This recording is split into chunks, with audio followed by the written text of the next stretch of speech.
수강생 여러분 반갑습니다. 2022학년도 2학기 고려대학교 컴퓨터 프로그래밍 2 13주차 1차 시 준비된 수업을 시작하도록 하겠습니다. 저는 강의를 맡고 있는 유용재고요. 여러분 주말 잘 보내셨습니까? 지난주에 공지드렸던 대로 오늘 월요일 수업은 구약의 영상으로 이렇게 대체되었습니다. 그래서 오늘 영상을 수강하시고 수요일 대면 수업에 참여해 주시면 되겠습니다. 수요일엔 수업이 그대로 진행된다는 점 참고해 두시기 바라고요. 자, 이번 주 월수에 다룰 내용은 바로 분집화를 통한 데이터 특성 파악입니다.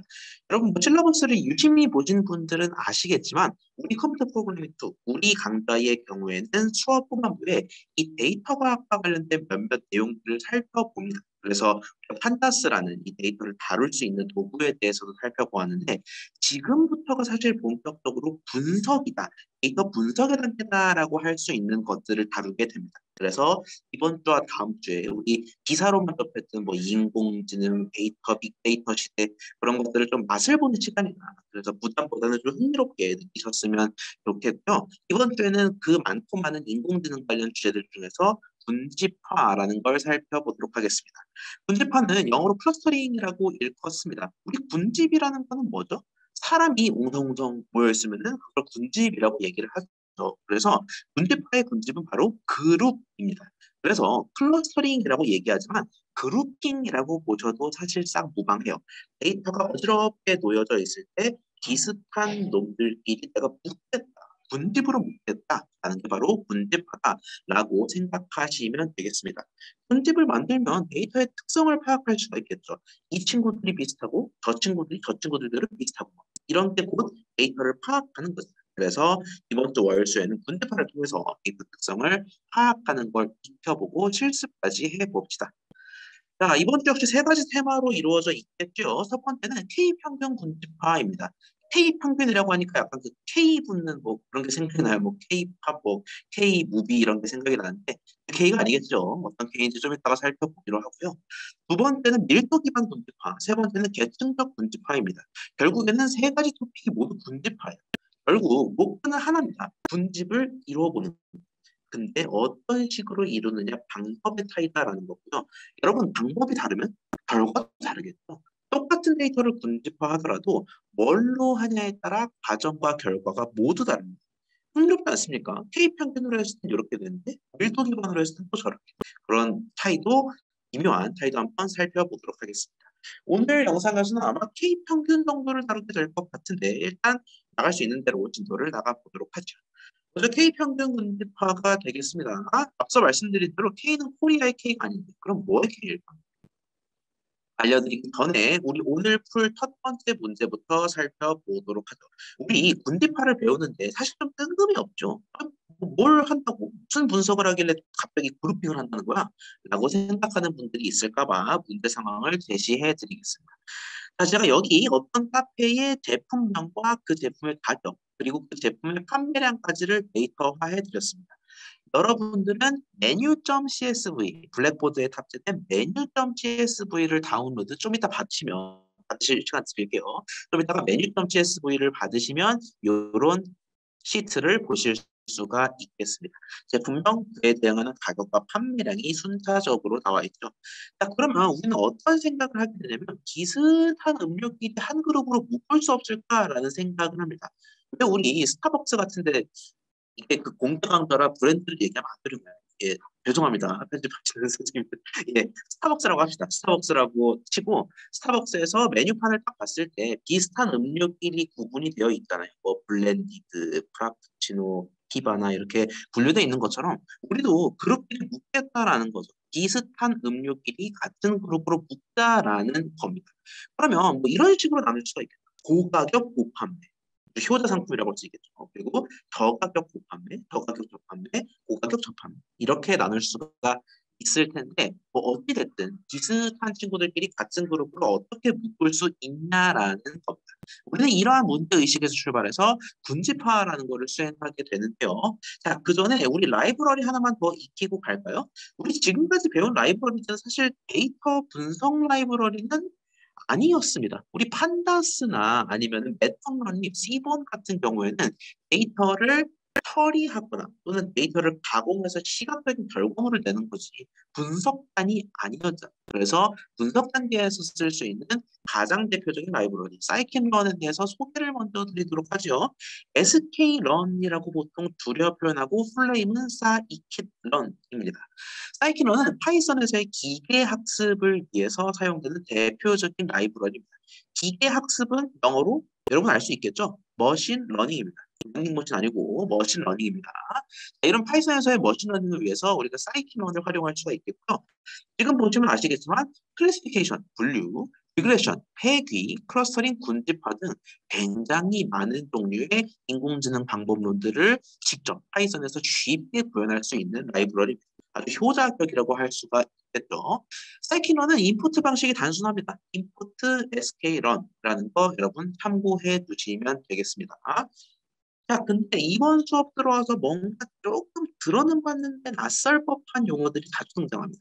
인공지능이다, 머신러닝이다, 또 어찌 보면 몇몇 친구들은 이런 걸 들었을 수도 있어요. 딥러닝, 뭐 신경망 이런 것들이 많다던데. 그래서 여러분이 피상적으로 들었을 법한 이런 용어들을 정리하고 가도록 하겠습니다. 자, 딥러닝, AI, 머신러닝 뭐 굉장히 많은 용어들을 들어봤을 텐데요. 이렇게 구분 지을 수가 있겠습니다. 자, 더 넓을수록 더 넓은 개념, 에리어가 더 넓을수록 더 넓은 개념이다라고 생각을 하시면 되겠고요. 밑에 연표도 나와 있죠. 대략 이 정도에 태동했다라고 생각하시면 되겠습니다.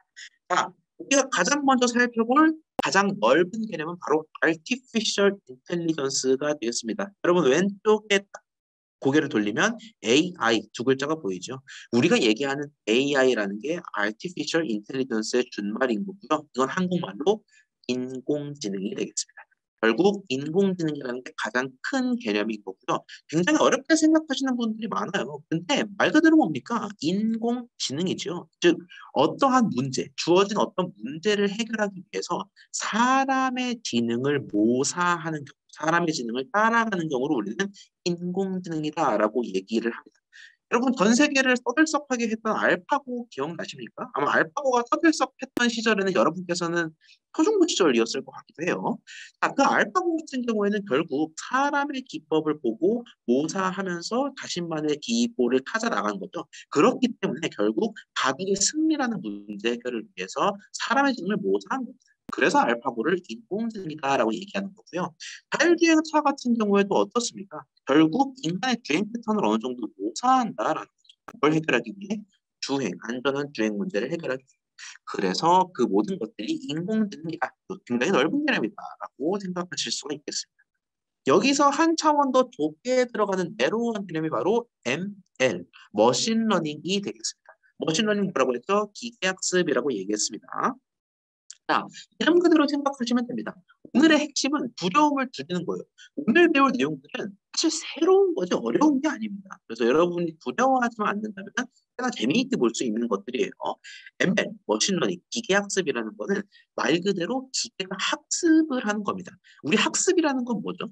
열심히 시험을 위해서 학습한 다음에 시험을 보는 거잖아. 그것처럼 기계도 학습이라는 거, 러닝이라는 걸 수행합니다. 그래서 그 학습을 거듭할수록 기계가 발전하는 거. 우리는 그거를 머신러닝이라고 얘기를 합니다.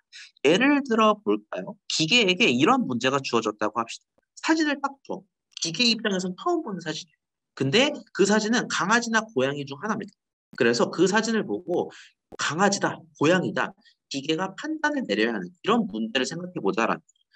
여러분 아무런 베이스도 안 주고 아무런 사전 지식도 안 주고 기계한테 사진 던져주고 예를 들어 보더콜리 딱 던져주고 이거 강아지야 고양이야 물어보면 기계는 답할 수가 없습니다. 그래서 우리는 뭐를 해야 돼요? 강아지 사진 수백 장을 주면서 다 따라해봐 강아지 이렇게 강아지를 학습시키고 또 고양이 사진을 수백 장 주면서 이건 고양이야. 자 털이 이렇게 생겼고 노란색이고 고양이라는 이미지를 학습을 시키는 겁니다.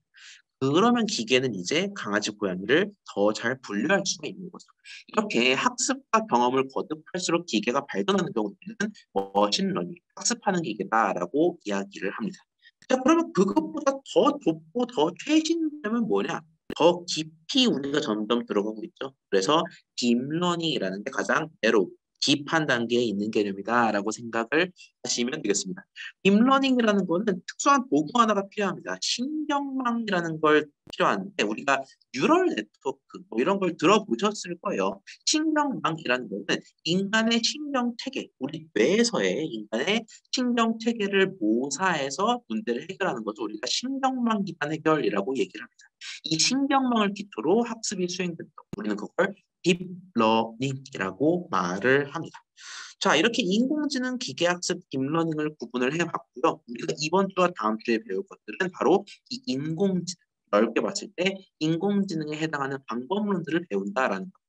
아, 그러면 오늘 배울 군집화도 AI에 해당하나요? 그렇다고 볼 수가 있겠습니다. 우리가 오늘 군집화라는 AI에서의 방법론의 하나를 학습한다라고 보시면 되겠습니다. 자, 데이터 군집화의 시작은 바로 K-평균 군집화와 함께 가도록 하겠습니다. K-평균 군집화는 K-민즈 클러스터링이라고 영어로는 표현을 하는데요. 여기서의 K, 대체 뭐였을까? 군집 횟수가 K가 됩니다. 아, 그럼 얘는 사전에 그룹 횟수를 결정하는구나 라고 알 수가 있겠어요. 우리 방금 전에 카페 메뉴 군집하겠다라고 얘기를 했잖아. 근데 뭐를 얘기 안 했냐면 군집을 몇 개 할지 얘기를 안 했습니다. 가격, 고판매량, 저가격, 저판매량 이런 식으로 나누면 4개가 될 텐데 사실 반드시 4개로 나눌 이유는 없잖아요. 군집이 3개일 수도 있고 메뉴판에 군집이 5개일 수도 있고 그래서 그 군집 개수 K를 미리 정하고 가자가 K평균 군집화의 골자입니다. 그래서 K가 5면 군집 개수 5개, 그 그룹인 거죠. K가 3이면 군집 개수 3개, 세 그룹이 되는 겁니다. 자, 이 K평균 군집화가 돌아가는 원리, 수학적으로 더 깊이 들어갈수록 복잡하거든요. 여기 지금 수학 전공자만 계신 게 아니잖아. 그래서 아주 간단한 원리만 소개해드리고 바로 실전으로 넘어가겠습니다. 자, 우리가 군집을 예를 들어 3개라고 설정하도록 하겠습니다. 지금 오른쪽에 여러분 점들 보이죠? 초록색 이렇게 어지럽게 흩어져 있는 점들이 보이는데 이 점들을 K평균 군집화로 할 때 K를 3으로 지정해 보도록 하겠습니다. 자, 그러면 뭐가 된다? 4, 세 그룹으로 지금부터 헤쳐 모여가 되는 겁니다. 자, 그런데 그렇게 세 그룹으로 헤쳐 모이게 되면은 각 그룹별로 중심이랄 게 존재하겠죠. 예를 들어서 지금 오른쪽의 경우에는 군집화가 됐다라는 가정하에 중심이 요 세 가지가 되겠습니다. 대략 그린 겁니다, 여러분. 요 셋이 되겠죠. 여러분, 좋은 군집화라는 것은 뭘까요? 이 중심으로부터 데이터가 많이 안 떨어져 있을수록 좋은 군집화죠. 예를 들어서 내가 군집을 이렇게 하면은 지금 오른쪽에 제가 점 찍은 것과 같이 하면은 비교적 잘 되는 군집화입니다. 왜? 초록색의 시선에서 봤을 때는 이 빨간 점이랑 별로 멀어요. 이 근처에 다 있다라는 거지. 그리고 이 검은색 그룹 차원에서 보더라도 빨간 점이랑 별로 안 멀어. 그러니까 자기들 중심과 별로 안 멀게 오밀조밀 모여 있다는 거지. 이런 게 바로 따봉, 좋은 군집이라는 건데 예를 들어 내가 군집화를 네모대로 이렇게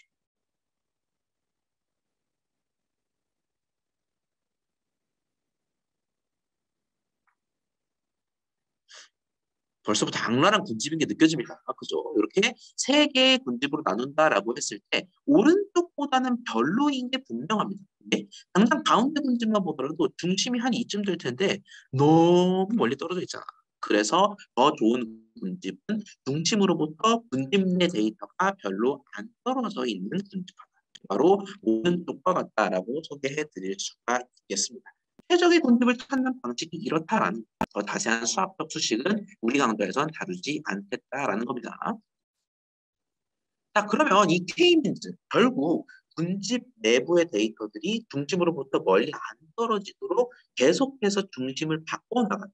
자, 조금 더 설명을 드리자면은 앞서 제가 이 중심이 이렇게 안 떨어져 있는 군집이 좋은 군집하다라고 말씀을 드렸는데 한 발짝만 더 나아가서 소개를 드리자면 결국 이 K-민즈라는 거는 끝없이 반복이라는 걸 합니다. 아니 왜 군집한테 뜬금없이 반복을 하냐라고 생각하실 수 있겠는데 반복이라는 것은 더 좋은 군집을 찾아나가기 위한 과정이에요.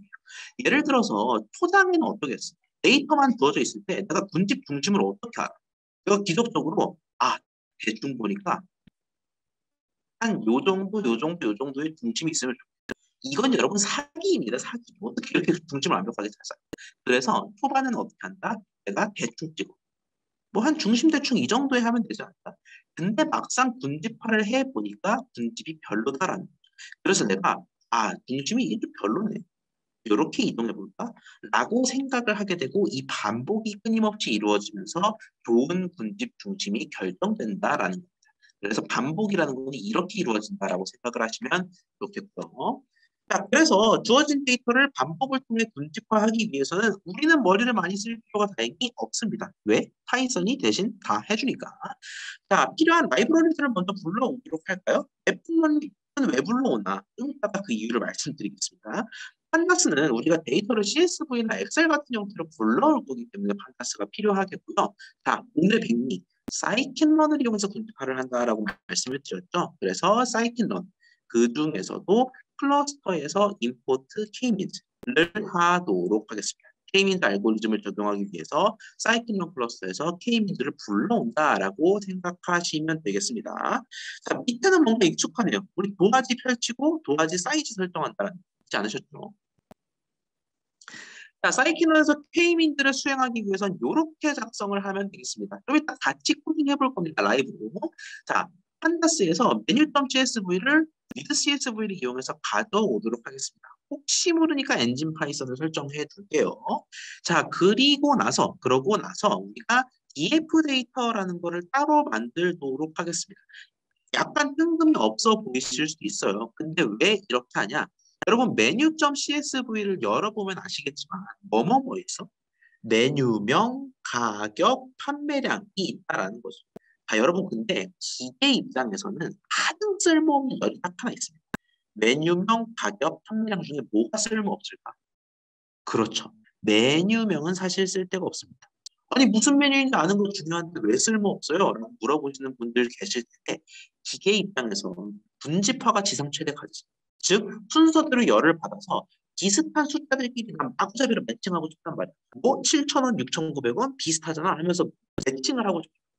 근데 그 과정에서 얘가 딸기 스무디인지 블루베리 스무디인지 어떻게 뭐 관심이 있겠어요? 관심이 없죠. 텍스트 데이터는 봤더라도 비슷한지 아닌지 판가름할 수가 없잖아. 그래서 이 텍스트 데이터는 의미가 없기 때문에 가격과 판매량만 남깁니다. 그러기 위해서 DF 데이터를 따로 추출하는 겁니다. 이 열들 추출 어떻게 하더라? 여러 가지 방법이 있지만 LOC나 ILOC를 활용할 수가 있겠죠. 생은 다 살리고 열은 가격과 판매량만 남깁니다. 우리 LOC로 이렇게 DF 데이터, 진짜 배기 값들만 추출하도록 하겠습니다. 자, 그 다음에 우리가 K-means라는 거를 선언을 할 텐데 여러분 이번 주에 제가 굉장히 많이 사용할 표현이 있어요. 우리 분집화나 나아가서 뭐 머신러닝 방법론, 인공지능 방법론 같은 경우에는 파이썬에서 어떤 식으로 하냐면 공장을 만들고 그 공장을 돌리는 방식으로 수행이 됩니다. 예를 들어서 내가 K-means로 메뉴 데이터를 군집화하려고 해. 그러면 나는 뭐부터 해야 되냐면 자, 여러분 지금부터 K-means 공장 오픈합니다. 라고 해야 돼요. 여기서 아직 데이터를 넣기는 던입니다. K-means 공장 오픈하겠습니다. 지금부터 K-means 할 거야. 라고 선포한다라는 거죠. 그 다음에 데이터를 투입합니다. 느낌이 오잖아요. 두 단계입니다. 두 단계. K-means 하겠다. 데이터 넣겠다. 여러분 생각해보면 그렇잖아요. 내가 라면 공장에서 라면을 제조하려고 그러면 컨베이어 벨트부터 쌓아 올려야지 라면 재료를 먼저 사. 그러지 않잖아요. 공장을 다 만들고 재료를 투입하는 거기 때문에 이런 방식을 거쳐야 한다. 자, 여러분이 보고 계신 이 K-means 밑줄을 한번 쳐드릴까요? 자, 이 줄이 바로 공장을 오픈하는 단계라고 할 수가 있겠습니다. 지금부터 K-means 쓸 거야. 무슨 데이터로 쓸지 모르겠지만 일단 쓸 거야. 자, 그러면 공장을 오픈하기 위해서는 공장의 세부 설비 옵션들을 결정해 줘야 됩니다. 대표적인 옵션이 뭐냐면 K예요. K가 뭐였더라? 군집의 수였죠. 공장에서 군집 몇 개 만들 건데요? 4개 만들겠습니다. 공장에서 랜덤 스테이트 뭘로 설정할 건데요? 0으로 설정하겠습니다. 자, N 클러스터즈는 설명드렸습니다. 랜덤 스테이트라는 게 대체 뭘까요? 오른쪽 팁을 보면 아시겠지만 랜덤 스테이트는 토기 중심, 정확히 말하면 토기 군집 중심이 되겠습니다. 제가 방금 전에 지나가듯 설명드렸던 말 기억나십니까? 기적적으로 정확한 군집 중심을 처음부터 설정할 수는 없습니다. 그렇기 때문에 우리는 눈 감고 탁 찍어. 군집을 4개를 만들어 달라고? 그러면 대충 여기 찍어보지. 틀리면 수정하면 되니까. 더 발전하면 되니까. 그래서 이 토기 군집을 설정하는 거에 있어서는 사람이 개입할 수가 있겠습니다. 토기 군집을 따다다닥 찍을 수도 있고 딱딱딱 다르게 찍을 수가 있죠. 그래서 토기 군집을 뭘로 설정할 거냐를 이 랜덤 스테이트 값에다가 넣어주면 되겠습니다. 숫자를 넣으시면 됩니다. 777, 21, 34 이런 숫자들을 넣으시면 되겠고요. 자, 그러면 질문 주시는 분들이 있을 것 같아요. 그러면 랜덤 스테이트를 동일한 값으로 넣으면 동일한 중심을 설정하나요? 그렇습니다. 사실 그게 핵심이에요. 여러분 랜덤 스테이트를 안 주면은 언제 돌리냐 그리고 스테이트 값으로 얼마를 돌리냐에 따라서 매번 다른 결과가 나옵니다. 근데 내가 똑같은 값으로 쏴줬어. 표기 중심을 똑같이 설정했다. 그러면 동일한 알고리즘을 따르기 때문에 동일한 결과가 나오게 됩니다. 그래서 결국의 일치성을 위해서라도 보통 랜덤 스테이트를 설정한다라는 겁니다. 여기선 0으로 줄게요. 0으로. 자, 공장을 만든 다음에 뭐 한다고 했죠? 공장에다가 데이터를 쏴준다. 라면 재료를 얹어준다라고 얘기했습니다. 그게 바로 뭐냐면 제가 지금부터 푸른색으로 표시해드릴 fit과 predict가 되겠습니다. 자, fit이라는 거는 공장을 직접 돌리는 겁니다. 우리 방금 전에 데이터 이쁘게 추출했잖아. 메뉴명은 필요 없으니까 가격과 판매량만 필요하다라고 이야기를 했죠. 그렇게 따끈따끈 추출한 가격과 판매량 데이터를 공장에 올려놔 주시면 되겠습니다. 이 왜 바지 핏이 참 좋다 이런 식으로 얘기하잖아요. 그래서 데이터 핏이 참 좋다 할 때 그 핏입니다. 데이터를 공장에 꼭 맞게 끼워 넣는다. 그게 바로 핏이라는 거고요. 공장 이름을 우리가 뭘로 지었습니까? KM으로 지었잖아. KM인데 준말. 그렇기 때문에 KM 공장에다가 내가 핏하겠다. 아, 재료 어디 있어요? DF 데이터에 있지요? 라는 겁니다. 자, 그런데 핏만 하고 우리가 뭐를 안 했냐면은 프레딕트를 안 했어요. 즉 팁만 하게 되면은 열심히 계산을 해서 군집 중심을 멀끔하게 찾지만 정작 각각의 메뉴가 어느 군집에 할당되는지는 우리가 아직 계산을 안 해봤다라는 딸기 스무디가 몇 번 군집인지를 알아야 될 것 같아요. 그게 중요하잖아. 그래서 그건 프레딕트에서 하겠습니다. 각각의 음료를 만들어진 4개의 군집, 부장한 4개의 군집에 할당, 실할당하는 것은 프레딕트에서 가능하다라는 거고요. 역시 KM 공장에서 할당까지 해주쇼. 데이터들을 말이죠. 그 결과는 리절트에다가 저장할 수가 있겠습니다. 자, 여기까지 한번 코드를 작성해 볼게요. 여러분 모두 콜앱을 지금 켜주시겠어요? 콜앱 텀과 동시에 이 menu.csv 안 받은 분들은 이 블랙보드에 들어가시면 압축 파일 형태로 제가 데이터를 싹 다 올려드렸습니다. 거기서 메뉴 CSV까지 압축 해제하시면 되겠습니다. 일시정지하고 다운로드 닫고 다시 콜앱만 켜고 오시기 바랍니다. 타이핑은 저랑 같이 할게요. 자, 여러분 화면이 다시 보이실 겁니다. 저희 함께 K-means 클러스터링 해보도록 하죠. 참고로 저는 이 데이터들을 이미 넣은 상태입니다. 여러분은 데이터를 다운로드 받으셨다면 menu.csv를 요 콜앱 이 탐색 창에 넣어주시면 되겠습니다. 넣는 방법은 알고 계시죠? 자, 우리 알고리즘을 수행을 위해서 본격적으로 라이브러리부터 가져오도록 합시다. import matplotlib, pyplot, as plt. 왜 가져온지 모르겠지만 가져오라니까 가져올게요. 판다스 as 세키런의 클러스터에서 K-민즈를 가져오도록 하겠습니다. 그리고 기왕 가져온 거 2가지 설정까지 하죠. 자, 이렇게 2가지 설정까지 한 상태에서 다음 슬라이드로 넘어가 보니까 K-민즈를 실제로 하는 과정이지요. 우리가 menu.csv 잘 있는지 확인하고 그 상태에서 불러오도록 하겠습니다. CSV 파일을 불러오는데 혹시 모르니 엔진 파이썬을 설정하고 데이터 프레임에다가 불러오도록 하겠습니다. 앞으로는 DF로 건드리면 되겠습니다. 이왕 혹시 모르니까 DF 열어보죠.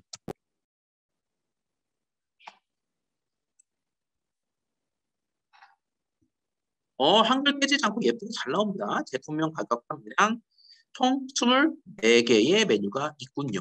자, 우리는 지금부터 K민들을 이용해서 메뉴들을 군집화하도록 하겠습니다. 자, 그러면 우리가 먼저 쓸데없는 열들은 날려줄 필요가 있겠습니다. 제품명, 요 열은 어떤 값이든 군집화에 영향을 안 줍니다. 뭐 망고 요거트 글자 가지고 군집할 거야. 아니잖아요. 그래서 새로운 데이터 프레임을 만드는데 멀끔하게 숫자만 남긴 거. 행은 전체, 열은 가격과 판매. 이렇게 둘만 남기고 혹시 모르니 DF 데이터도 잘 추출되는지 확인해 보겠습니다. 그네요. 우리 순서 동일하게 24개의 메뉴가 가격과 판매량만 나타난 것을 확인할 수가 있겠습니다. 자, 이제 신나게 공장을 돌리겠습니다. KM이라는 이름의 공장을 돌릴 거고요. 공장은 K민즈를 근간으로 작동을 합니다. 나 지금부터 K민즈 할 거야. 알겠어. 알겠는데 공장을 어떻게 돌릴 거야? 는 4개의 군집을 만들 거고 초기 중심은 0으로 설정할 거야. 자, 공장 옵션을 완벽하게 설정했다면 우리는 공장을 돌릴 일만 남았습니다. 지금부터는 KM이라고만 불러주면 됩니다. 공장명을 그렇게 했으니까. 자, 공장을 돌리는데, 데이터가 방금 전에 이미 추출해 놨는 거. 이제 feed을 이용해서 완벽한 군집 중심, 아주 탁월한 군집 중심을 열심히 내가 알아서 찾아 나가도록. 우리 다행히 계산을 안 합니다. 참 좋죠. 이렇게 알아서 찾아 나가도록 feed을 신나게 돌려주시면 되겠고요. 중심만 찾으면 쓰나 각각의 메뉴가 어느 군집으로 할당될지 알려줘야지. 를 이용해서 어느 군집에 할당되는지 리절트에다가 적어 놓도록 하겠습니다. 다시 한번 공장을 만들고 데이터를 쏴준다. 그걸로 부족해서 할당까지 해준다라는 겁니다. 실행 한번 해볼게요. 뭐 아무것도 안 나옵니다. 지금 얘는 아마 도화지를 이렇게 세팅했는데 정작 안 그려서 나온 문제인 것 같아요. 아무것도 출력이 안 되는데 그럼 얘가 아무것도 안 한 건가? 출력하라고 안 했잖아요. 적어도 리절트는 출력하라고 했어야 돼. 리절트만 한번 똑 띄어서 보죠.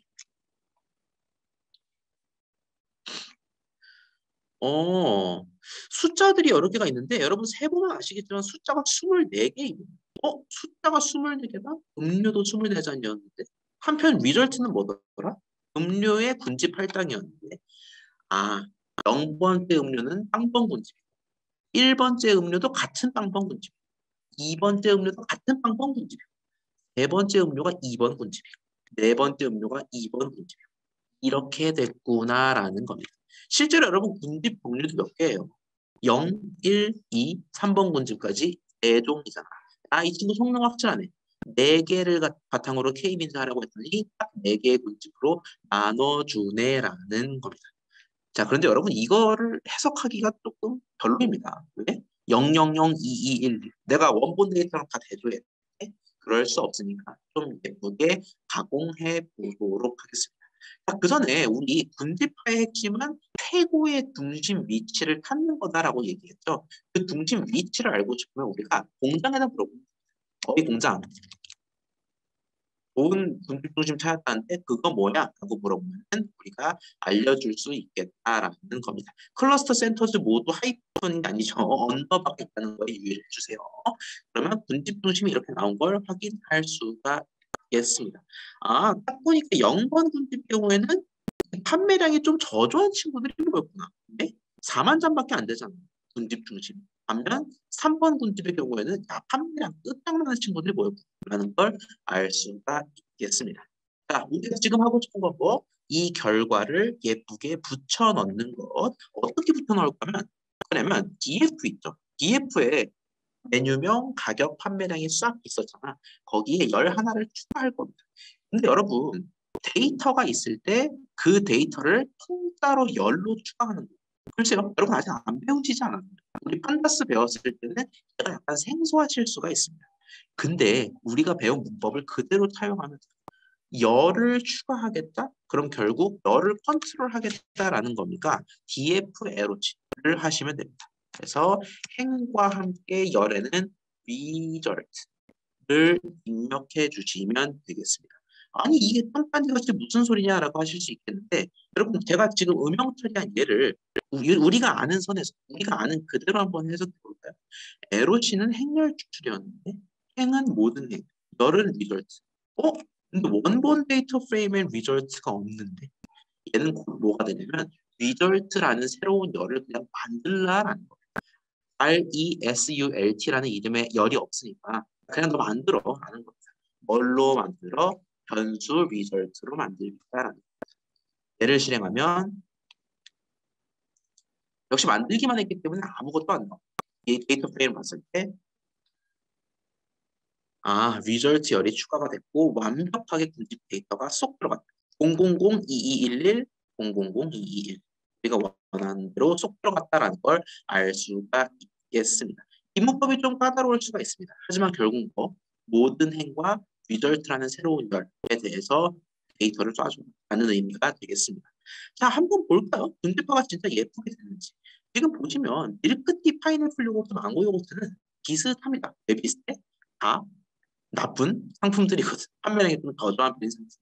그래서 비슷한 군집에 모였고 얘네들보다는 좀 판매량이 괜찮고 가격도 비슷한 친구들이 2번으로 갔다. 제가 방금 전에 말씀드린 대로 3번 군집은 명품 군집이다라고 얘기했죠. 판매량 끝내주는 친구. 이 친구들이 3번 군집에 갔다. 에이스들만 모였네요. 돌테라트 많이 팔려. 레몬티 많이 팔려. 유자차 많이 팔려. 자, 이렇게 군집화가 우리 생각보다 빠르고 예쁘게 됐다라는 걸 확인할 수가 있겠습니다. 자, 그런데 뭔가 좀 아쉬운 게 얘를 시각화해서 보면 더 좋을 것 같아요. 지금 얘는 그냥 우리가 데이터 자체를 보는 거고 얘를 뭔가 그래프로 시각화, 비주얼라이제이션 하면 더 좋지 않을까요? 그래서 우리가 산더미, 스펙타클러스로 시각화해 보도록 하겠습니다. 아, 랩톤런이 가져온 지금의 추진력을 얻기 위함이었구나라는. 자, 이 두 가지 만드는 거 다시 한 번만 더 가져올게요. PLT 피겨를 한 번 더 가져오고 이제 스캐터를 그려두도록 하겠습니다. 여러분 산덤도 그리는 거 잊지 않으셨죠? PLT 스캐터를 이용해서 그릴 수가 있겠고요. 자, df.log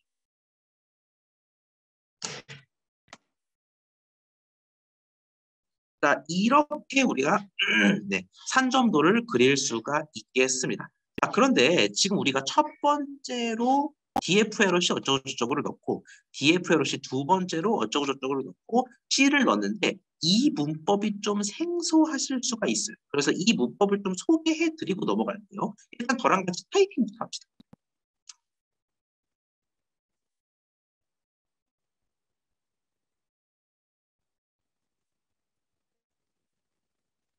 얘를 실행하면 예쁘게 산점도가 나와요.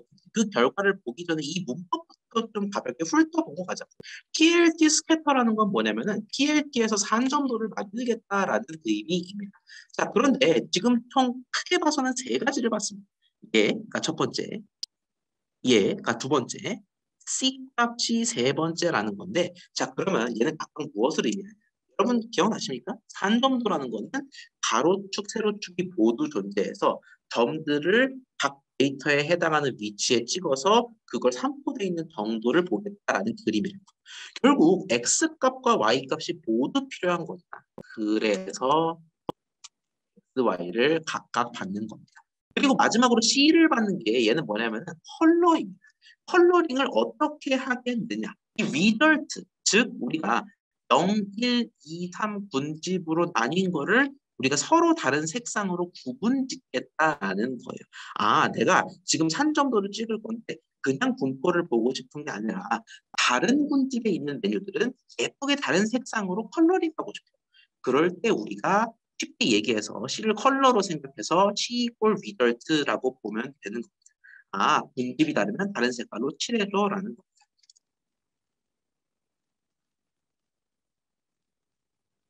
이라고 여러분이 생각하시면 되겠습니다. X, Y 할당된 분집 따라 색상 구분을 위해서 우리가 이렇게 문법을 작성한 거다라고 이해하실 수가 있겠습니다. 자, 그러면 이제 X, Y가 왜 이런 식인지 보이시죠? 여러분 산점도의 X에는 뭐가 들어가요? 가격이 가로축에 들어가야 되는데 가격 어디 있어? 이 열이잖아. 이 열 불러오려면 어떻게? 데이터 프레임에 LOC 찍어서 가격열만 불러오세요. LOC 찍어서 판매량 열만 불러오세요. 그래서 이렇게 문법적으로 작성했다라는 겁니다. 결과 한번 볼까요? 야, 예쁘네요. 이렇게 가로에는 가격 4,000원부터 8,000원, 세로에는 판매량 4만 장부터 9만 장 정도까지. 에 맞춰서 군집화가 이루어졌는데 심지어 군집화도 너무 잘 됐어. 왠또 알아? 자, 이렇게 든든하게 고판매량을 책임지고 있는 친구들이 같은 건지, 그리고 중위권, 중상위권 메뉴들이 같은 건지, 그리고 그냥 평범한 메뉴들이 같은 군집, 그리고 비교적 저판매량인 친구들이 같은 군집을 형성하는 걸 알 수가 있겠습니다. 진짜 비슷한 친구들끼리 잘 구분했구나. 날카롭게 본다면 이런 질문을 하는 분들도 계실 겁니다. 아니, 내가 분명히 가격과 판매량을 기준으로 군집화하라고 했는데 이거 지금 정작 보면 판매량이 가장 이점인 거 아닌가? 왜 판매량만 기준으로 군집화되고 가격은 좀 소외된다라고 물어보시는 분들이 있을 수도 있어요. 왜 그러냐? 그게 더 효과적이라고 기계가 판단했기 때문에 그렇습니다. 아니 기계라고 이렇게 못하겠어요? 그러니까 기계라고 해서 이렇게 군집화 못하게 돼 이거지. 이렇게도 할 수 있습니다. 즉 가격이 우선시되게 군집화할 수 있는데 기계가 판단한 결과 크기 중심 기준으로 계속 중심으로 옮겨나가다 보니 이렇게 군집화하면은 중심으로부터 데이터가 더 멀어진다고 판단한 거예요. 그래서 좀 더 가까워지기 위한 결단을 이런 식으로 내린 겁니다. 그러면은 결국 초기 군집 중심에 따라 또 데이터의 양상에 따라 조금씩 군집화의 결과가 다르겠죠. 그것까지 유추할 수가 있겠습니다. 자, 두 가지 슬라이드만 더 보고 마치도록 할까요? 첫 번째, 군집화에서 군집 개수를 내 마음대로 결정해도 될까? 우리가 K 평균 군집화에서 K라는 거는 군집의 수를 의미한다라고 이야기를 했는데 방금 전 같은 경우에는 메뉴를 구획화하기 위한 군집의 수를 4로 제가 임의로 설정했습니다. 그 내가 막 그래도 돼요. 예를 들어서 K가 2일 수도 있고 3일 수도 있고 18일 수도 있고 25일 수도 있고 다양하잖아. 왜 K를 굳이 내가 억지로 딱 설정해야 하는 걸까? 바꿔 말해서 군집 개수를 진짜 그냥 임의로 설정해도 되는 걸까? 사실 군집 개수를 설정하기 위한 여러 가지 방안들이 있습니다. 정답은 없어요. 정확한 답은 없지만 군집 개수를 설정하기 위한 방법들이 있는데 대표적인 게 바로 엘보우 메서드가 되겠습니다. 최적의 군집 개수. 이 K 중에서도 최적의 K를 알아내기 위한 방법이 여럿이 있는데 그 중에 하나가 엘보우 메서드. 왜 엘보우 메서드냐? 여러분 잘 보세요. 팔꿈치랑 비슷하지 않습니까? 그래서 엘보우 메서드라는 거고요. 이 뜬금없는 그래프는 뭐냐? 이 뜬금없는 그래프의 가로축은 군집 수를 의미하고요. 세로축은 오류 제곱합을 의미합니다. 오류 크기라고 생각하시면 돼요. 오류라는 거는 뭐겠어요? 이 군집 중심이 여기 딱 있을 때 군집 내부의 데이터들이 떨어져 있는 거. 그게 곧 오타, 오류가 되겠죠. 자, 그 오타의 크기를 SSE라고 나타내는 겁니다. 자, 여러분 생각을 해보세요. 군집이 드립다 많아지면 겁내게 많아져. 24개의 메뉴들을 구분하기 위해서 한 20개의 군집을 쓴다라고 생각을 해요. 그러면은 오차가 늘겠습니까? 줄겠습니까? 24개의 메뉴들을 아주 많은 군집들로 이렇게 마이크로하게 나눈다면 군집이 너무 다양해져요. 그러니까 나한테 꼭 맞는 군집들이 생길 거기 때문에 오타는 줄어들 수밖에 없습니다. 여러분 24개 메뉴를 20개의 군집으로 구획하는 그 의미가 있습니다. 의미가 없다라는 거죠. 예를 들어서 내가 카드사, 비즈니스 애널리틱스 팀에 있다라고 합시다. 카드사의 팀에 있는데 내가 과제를 받아요. 우리 카드 이용 고객이 300만이다. 이 회사 카드 이용 고객이 300만인데 300만을 적절히 그룹핑해서 카드 종류들을 만들어 봐라. 그러면 보통 생각하는 게 뭡니까? 한 4종류로 그룹을 구분해서 뭐 M카드, Z카드, E카드 이렇게 구분하겠죠. 근데 예를 들어 내가 오차를 줄이기 위해서 300만 고객들을 300만 군집으로 나눴습니다. 그러면 그 보고서는 통과될 리가 없겠죠. 그래서 우리가 오차가 줄기 위해서는 군집 개수를 늘릴 수밖에 없어요. 근데 군집 개수 늘리면 분석의 의미가 없어져요. 그러면 결국 뭐예요? 중간의 절충안을 찾아야 되는 겁니다. 오차는 오차대로 적절히 줄이고 군집은 또 너무 많지 않고 그런 점이 어딜까요? 초반에는 군집이 한 개라는 건 다 하나로 묶는다는 의미죠. 큰 의미가 없는데 군집이 한 개일 때부터 2개일 때는 급속도로 내려갑니다. 붕붕 내려가다가 이 3개 군집부터 되면은 오차가 줄긴 하는데 그렇게 드라마틱하게 줄지는 않는 것 같습니다. 이 점이 바로 뭐다? 오타는 오타대로 적절히 줄이고 K는 K대로 적절히 낮은 바로 그 최적점이다라는 겁니다. 우린 이렇게 엘보 메소드를 활용할 수가 있다라는 거예요. 자, 우리는 오늘 K 평균 군집화에 대해서 실습과 함께 살펴보았습니다. 오늘은 여기까지 나가도록 하고요. 뒤에 엑서사이즈들과 테마 2, 3는 다음 대면 수업 때 진행하기로 해요. 오늘 내용을 다 배웠기 때문에 혹시 풀어보고 싶으신 분들은 이 바로 다음 슬라이드가 엑서사이즈 1입니다. 1을 한번 각자 풀어보시고 싶은 분들은 풀고 다음 수업에 참여해 주시면 되겠습니다. 저희는 수요일에 강의실에서 만나요. 여러분, 고생하셨습니다.